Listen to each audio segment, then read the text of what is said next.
Stanhope is a quiet town on the border of Sussex and Morris counties in New Jersey. Stanhope was founded in 1904 when it separated from Byram. But well before that, and throughout the 1800s and the early 1900s, Stanhope was an important iron and steelmaking center. The first anthracite iron furnace in New Jersey was built in Stanhope.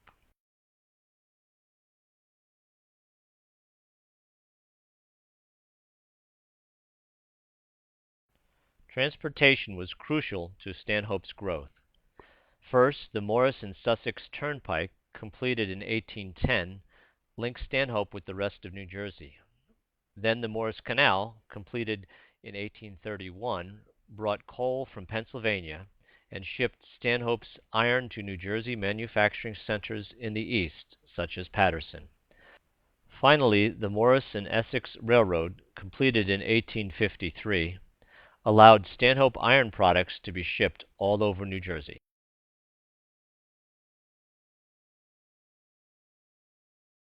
Let's take a closer look at one of Stanhope's walking and bike trails. This trail is accessible from the New Jersey Transit train depot in Netcong and the Lakeland bus service in that same station. In addition, free public parking is available at this beach parking lot. The Morris Canal Trail in Stanhope runs along the path of the Morris Canal. The Morris Canal, completed in 1831, was an important part of New Jersey's early transportation system.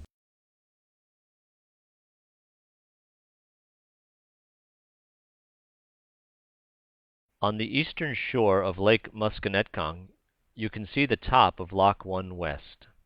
This is how Lock 1 West looked in the early 1900s. You can walk on top of the lock walls towards the lake. Lock 1 West led to a towpath that crossed Lake Musconetcong toward Landing. This lake was created in the 1800s to provide additional water for the canal. You can see the outline of the old towpath from the air, and when the lake is partly drained.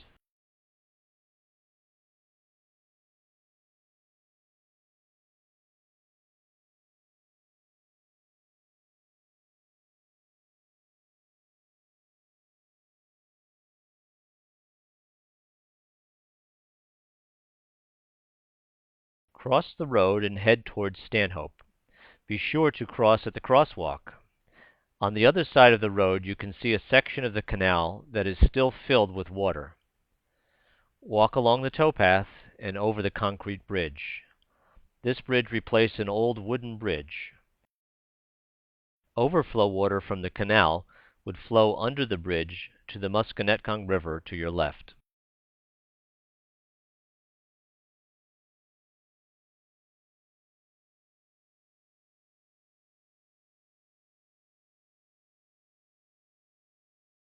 This small park used to be a large water-filled basin. Canal boats would wait in this basin for the lock behind you or for the canal plane directly ahead. Many of the buildings on your right were canal stores and depots, built on the edge of the basin.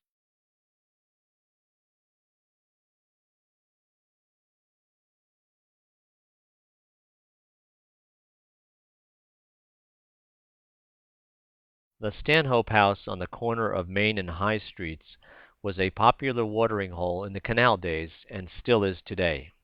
It is famous for hosting people like Babe Ruth during Prohibition days.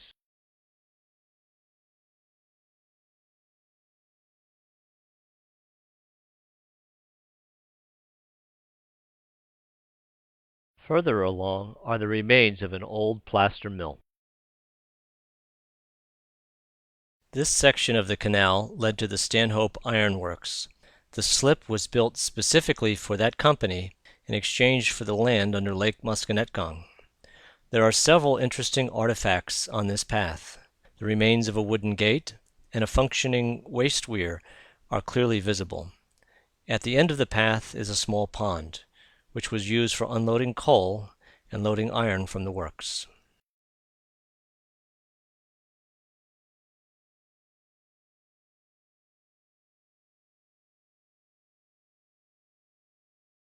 Walk across the post office parking lot and continue west. You are still in the canal basin. If you were standing here 100 years ago, you would see the top of Plain 2 West, and you would be wet.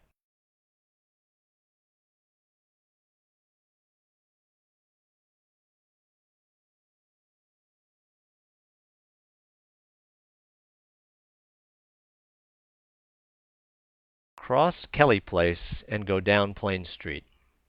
At the intersection with New Street, you can see a canal marker and some of the stones that held the inclined plane in place.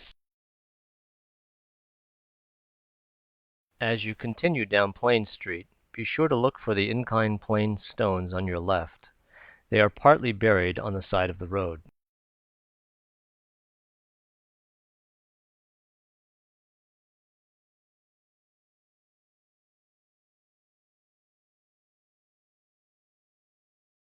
Proceed to the small concrete bridge over the Musconetcong River.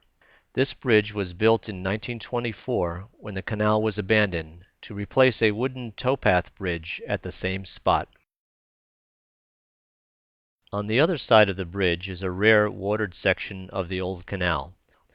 Walk along that path for a few steps and turn around. This was the view from the same spot 100 years ago.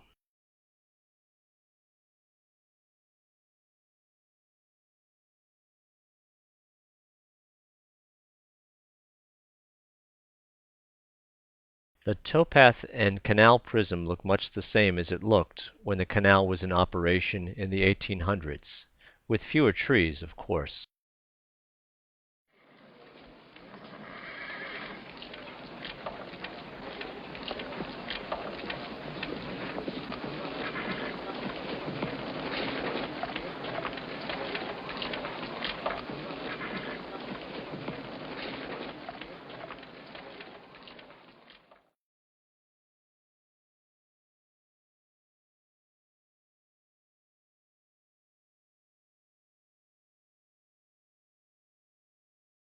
Finally, we come to the remains of Lock 2 West.